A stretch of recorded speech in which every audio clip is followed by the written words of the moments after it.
Yeah, man, I'm not gonna lie. This is one that really confused me. You don't usually see two teams that are both contending trading like star level talent like this, or at least not with each other. Karl-Anthony Towns is now a New York Knick, and the Knicks parted ways with Julius Randle, Donte Divincenzo, and a first-round pick via Detroit, which has a bunch of protections on it, and it's probably not even gonna materialize into anything meaningful. Which, I mean, Minnesota is contending. Karl-Anthony Towns is making $49 million this season, 53 the next. But even with this contract, which Julius Randle is on an expiring, so I feel like that's like one of the main reasons why they even made it to begin with. But like, even then, when you are a team that was in the situation that the Minnesota Timberwolves were last season, you know, winning 56 games, being the 3 seed in the Western Conference, and like actually looking like they had figured it out for the first time with that core together, at least since Rudy Gobert got there. Because, you know, last year they had all the issues with him, you know, the locker room problems, them barely making the playoffs, him fighting Kyle Anderson on the sidelines in the play-in game, or not in the play-in game, but towards the end of the season. And then you put all of that behind you, and you finally have your first conference finals in 20 years, and then you trade Karl-Anthony Towns. Like, I feel like if they were so concerned about the money, they could have waited at least one more year just to see like what they could actually get out of this roster. Like, his main improvement has been defensively, and he was like a pretty big part in why they were able to even beat the defending champion Denver Nuggets in the second round of the playoffs, because of his defense on guys like Jokic, Aaron Gordon at times. Yeah, they made it to the conference finals.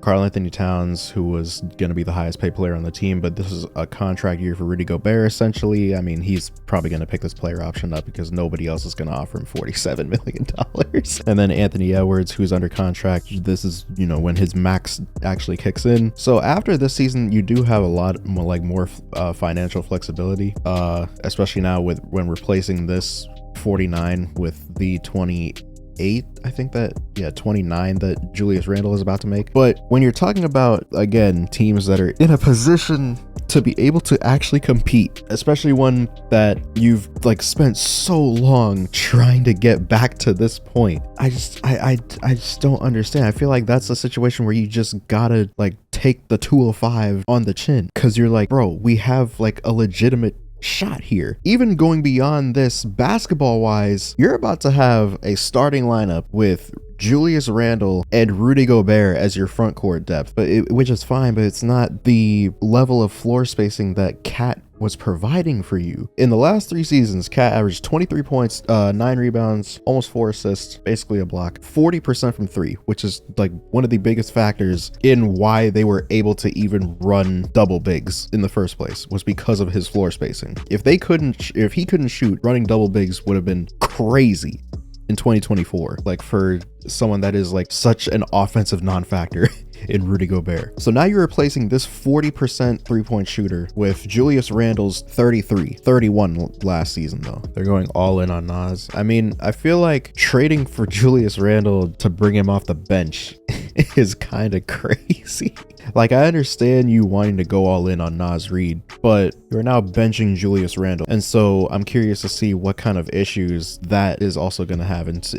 Speaking of just dudes not being happy, dog, that's another thing that I just can't believe that Minnesota did. Cat is one of the longest tenured Timberwolves that they've ever had. He played there for 9 seasons, through all the just moments, through all the ups and downs, never put in a single trade request, even when things got so terrible. You have multiple tweets 2 days before this talking about, oh, look who's back, oh, Cat has a message for the Lynx. Meanwhile, the entire time you were trying to trade him. That's wow. And not only that, like, that dude, he found out 10 minutes before we did that he was going to New York. That's crazy to me. Like, I understand, NBA is a business, blah, blah, blah, blah. But like, dog, if you have that level of loyalty to your franchise, you at least deserve to know. That's like my main issue that I had with it. In terms of what the move actually means.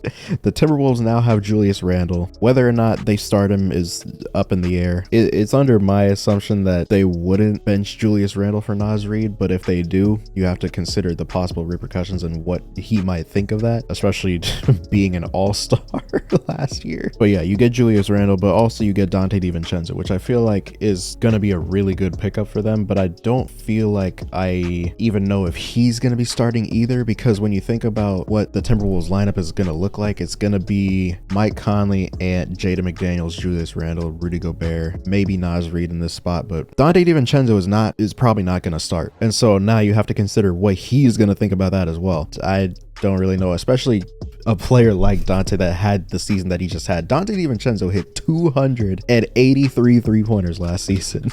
Like, he had one of the best shooting seasons in NBA history.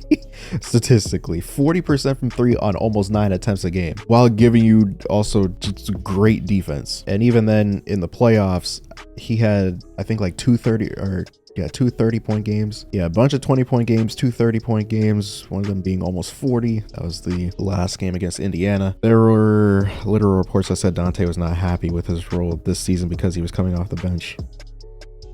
Randle doesn't even sound right with the Wolves. Yeah, man, you're about to have Julius Randle and Rudy Gobert as your front court. So now Ant is going to have even less spacing to operate with. The defense is going to be compromised to some extent just because now Julius Randle has to now learn how to play alongside Rudy Gobert. I just all right, well, so the Knicks now have Karl-Anthony Towns, Jalen Brunson, Mikal Bridges, OG Anunoby, Josh Hart. This is not going to be the starting lineup, I don't think. Is it?